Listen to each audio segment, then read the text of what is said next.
Le Seigneur soit avec vous. Évangile de Jésus-Christ selon saint Matthieu. Quand Jésus apprit l'arrestation de Jean le Baptiste, il se retira en Galilée. Il quitta Nazareth et vint habiter à Capharnaüm, ville située au bord de la mer de Galilée, dans les territoires de Zabulon et de Nephtali. C'était pour que soit accomplie la parole prononcée par le prophète Isaïe. Pays de Zabulon et pays de Nephtali, route de la mer et pays au-delà du Jourdain, Galilée des nations. Le peuple qui habitait dans les ténèbres a vu une grande lumière. Sur ceux qui habitaient dans le pays et l'ombre de la mort, une lumière s'est levée. À partir de ce moment, Jésus commença à proclamer « Convertissez-vous, car le royaume des cieux est tout proche. » Comme il marchait le long de la mer de Galilée, il vit deux frères, Simon, appelé Pierre, et son frère André, qui jetaient leurs filets dans la mer, car c'étaient des pêcheurs. Jésus leur dit, « Venez à ma suite, et je vous ferai pêcheurs d'hommes. » Aussitôt, laissant leurs filets, ils le suivirent. De là, il avança et il vit deux autres frères, Jacques, fils de Zébédée, et son frère Jean, qui étaient dans la barque avec leur père, en train de réparer leurs filets. Il les appela. Aussitôt, laissant la barque et leur père, ils le suivirent. Jésus parcourait toute la Galilée, il enseignait dans leur synagogue, proclamait l'évangile du royaume, guérissait toute maladie et toute infirmité dans le peuple. Acclamons la parole de Dieu.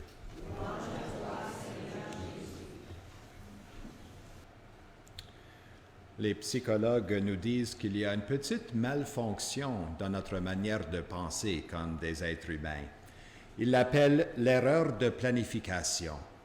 C'est-à-dire que nous pensons par un biais optimiste que nous avons toujours plus de temps pour accomplir telle ou telle tâche que nous l'avons en réalité. Qu'on a de la misère à planifier nos jours et les projets et on pense toujours qu'on a plus de temps que prévu. Ils avaient fait des recherches avec des groupes d'étudiants à l'université en leur demandant combien de temps pensez-vous que vous auriez besoin pour compléter votre dernière thèse cette année, le dernier grand projet de l'année scolaire. La majorité des étudiants ont répondu 33 jours. Ça, c'était l'estimation moyenne.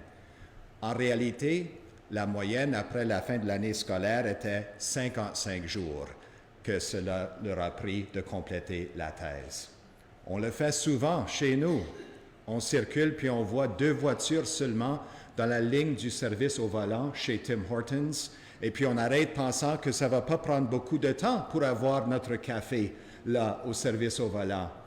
Et qu'est-ce qui se passe? La personne devant vous dans la voiture commence à faire une grosse commande de 600 Timbits, une douzaine de cafés, 50 sandwichs et tu es pris là dans une longue queue d'une douzaine de voitures et t'es arrêté là pour des minutes et des minutes, même qu'on a planifié d'être là juste pour 2 ou 3. Ça fait partie de la vie humaine, cette erreur de planification. Mais peut-être que Dieu nous a créés de telle manière pour avoir toujours cette pensée, de penser qu'on a besoin moins de temps que prévu, pour lui donner plus de confiance, parce que les plans et les projets de Dieu prennent toujours plus de temps que prévu. C'est ça l'histoire de la Bible, l'histoire du salut de Dieu. Ça va plutôt au rythme de la création qu'au rythme de nos montres et de nos horloges. Ça prend plus de temps toujours, les plans et les projets de Dieu, dans le monde et dans notre vie personnelle. Et pour accepter cela et pour lui faire confiance, c'est toujours une grande grâce de savoir que Dieu prend son temps avec nous et même s'il est absent, même s'il n'est pas présent toujours, il est à l'œuvre de notre vie, même si on n'est pas capable de le voir. Son silence n'est pas son absence. Il est à l'œuvre, mais d'une façon cachée. Alors, je vais expliquer 3 noms qu'on retrouve dans la première lecture aujourd'hui et l'Évangile, qu'on entend aussi la veille de Noël. Et étant donné que ce dimanche est le dimanche de la parole de Dieu, de la Bible, juste pour nous donner un petit peu le goût de savourer l'Écriture sainte dans notre vie personnelle, de prendre notre Bible chez nous et lire quelques chapitres ou un chapitre par jour et vraiment savourer le don de la parole de Dieu. Parce que parfois, quand on entend ces noms, Zabulon, Nephtali, Madian, on passe à autre chose. Là, OK, Jésus appelle ses disciples, je connais cette histoire-là et je place l'emphase là-dessus. Mais si on peut ouvrir un petit peu le sens de Zabulon, Nephtali et Madian, cela aussi, dans l'Écriture sainte, peut être une lumière pour notre chemin de foi. Alors, en premier, Zabulon et Nephtali. Zabulon et Nephtali étaient le 6e et 10e fils, enfant de Jacob, le grand patriarche de l'Ancien Testament. Son nom a été changé de Jacob en Israël. Alors, c'était la fondation du peuple d'Israël, de la Terre sainte. Et ces 12 fils formaient les 12 tribus qui unifiaient le royaume d'Israël. Et pendant le temps du roi David et le roi Salomon, c'était l'époque d'or pour le peuple juif. Le royaume était uni et la volonté de Dieu était réalisée d'avoir un royaume éternel et universel qui ne tomberait jamais.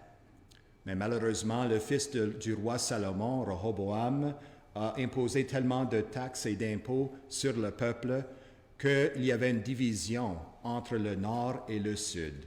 Les deux tribus du sud, les fils de Jacob, Juda et Benjamin, il y avait une division, une séparation entre les 10 au nord, les 10 tribus au nord et les 2 au sud. Cela a duré au-delà de 200 ans, avant que l'union du royaume encore était une possibilité.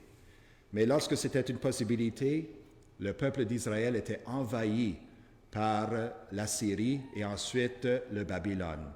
Et là, tout était détruit, surtout les terrains des 2 fils Zabulon et Nephtali qui avaient reçu les terrains autour de la mer Galilée. Alors c'était complètement détruit. Ils n'avaient pas d'espoir d'un royaume uni encore, le nord et le sud, et les 12 tribus d'Israël, d'avoir cette gloire et cette unification comme peuple pour louer le Seigneur selon le cœur de Dieu. Quoi faire maintenant? Le prophète Isaïe arrive sur la scène vers l'an 600 avant Jésus-Christ. Alors déjà, presque 300 ans dans les ténèbres, dans la noirceur, avec la division, sans réponse de Dieu. Et le prophète Isaïe leur dit, oui, il y avait un temps que Dieu a couvert de honte le pays de Zabulon et le pays de Nephtali, mais ensuite il a couvert de gloire la route de la mer, le pays au-delà du Jourdain et la Galilée des nations. Le peuple qui marchait dans les ténèbres a vu se lever une grande lumière. Mais cela a pris 600 ans pour se réaliser avec Jésus, la lumière du monde, qui s'établit aujourd'hui dans l'Évangile, dans les territoires de Zabulon et Nephtali, à Capharnaüm, situé au bord de la mer Galilée. Et où est-ce que cette lumière du monde appelle ses premiers disciples, les 12 apôtres qui vont remplacer les 12 tribus d'Israël? Autour de la mer de Galilée. La lumière a finalement paru. Mais pensons-y, une erreur de planification.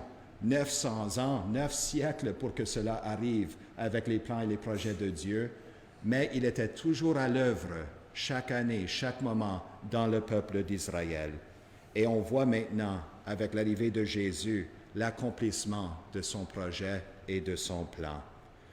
Lorsqu'on tourne la page du dernier livre du prophète Malachie dans l'Ancien Testament, et on tourne la page dans nos Bibles, à l'Évangile de Matthieu, c'est rien qu'une page pour nous. Et là, Jésus est né, il est sur la scène, tout ceci est accompli. Mais pour le peuple d'Israël, cette page-là était 400 ans depuis le décès du prophète Malachie jusqu'à l'arrivée de la naissance de Jésus. Quelle patience! Mais le silence de Dieu n'est pas son absence, il est toujours à l'œuvre. Maintenant, c'est quoi le jour de Madian? Un 3e mot-clé dans la première lecture et aussi l'Évangile, et nous l'entendons aussi la veille de Noël et souvent lors des funérailles dans les choix de lecture. Ça mange quoi en hiver, une Madiane? On pourrait demander. Mais les Madianites étaient parfois des amis du peuple d'Israël, mais plus tard leurs ennemis. Les Madianites causaient beaucoup de troubles pour le peuple d'Israël dans l'Ancien Testament. Les Madianites arrivaient à les fermes juives et empoisonnaient leurs puits avec du poison, tuaient leur bétail lorsqu'ils recevaient des nouveaux bétails à leur ferme, et puis ensuite détruisaient leur récolte après les semences. Alors le peuple semait leurs grains de blé et de l'orge le printemps, et les Madianites venaient en grand nombre et établissaient des tentes et des villages par-dessus leurs champs et leurs récoltes, détruisant tout. Tu ne peux pas vivre à côté des Madianites. Ce n'étaient pas des bons voisins. Et le peuple d'Israël savait cela. Et pour 7 ans, ils ont enduré ce genre de terrorisme et de guerre psychologique contre eux. Et pour 7 ans, ils priaient le Seigneur, « Seigneur, sauve-nous, aide-nous ». Et finalement, après 7 ans, un ange a apparu à un juge d'Israël par le nom de Gédéon. Peut-être que vous aviez eu de mon oncle Gédéon, mon oncle Médée, il se retrouve dans l'Ancien Testament aussi. Gédéon, le juge, est invité par l'ange qui le visite avec ces paroles. « Le Seigneur est avec toi, Gédéon, vaillant guerrier. » L'ange vient visiter Gédéon lui en disant que le Seigneur est avec lui. Mais voici la réponse de Gédéon. « Pardon, mon Seigneur, mon ange, si le Seigneur est avec nous, pourquoi tout ceci nous est-il arrivé? » Avez-vous déjà prié cette prière au bon Dieu? C'est une bonne prière honnête. « Seigneur, si tu es vraiment avec moi, Seigneur, si tu es vraiment avec nous, comme tu nous le dis dans la Bible et dans notre foi, pourquoi tout ceci nous est-il arrivé? » C'est une prière honnête que Gédéon présente à l'ange qui le visite. L'ange le rassure que Dieu est avec lui et il invite Gédéon de former une armée pour confronter les Madianites qui sont à leur côté. Gédéon annonce l'appel qu'il a reçu de l'ange et des milliers d'hommes du peuple d'Israël l'entourent pour former une armée pour faire le contre-attaque contre les Madianites. Mais Dieu leur dit à ce point-là, « Wow, les gars, arrêtez. Je ne veux pas des milliers de soldats affronter les milliers de Madianites. Je veux que vous alliez avec seulement 300. 300 de vos hommes choisis dans des différents camps et compagnies qui iront affronter les Madianites qui étaient au-delà de 4000 hommes. » Et ensuite, Dieu dit, « Oh, aussi une autre chose. Deuxièmement, apportez pas d'armes avec vous.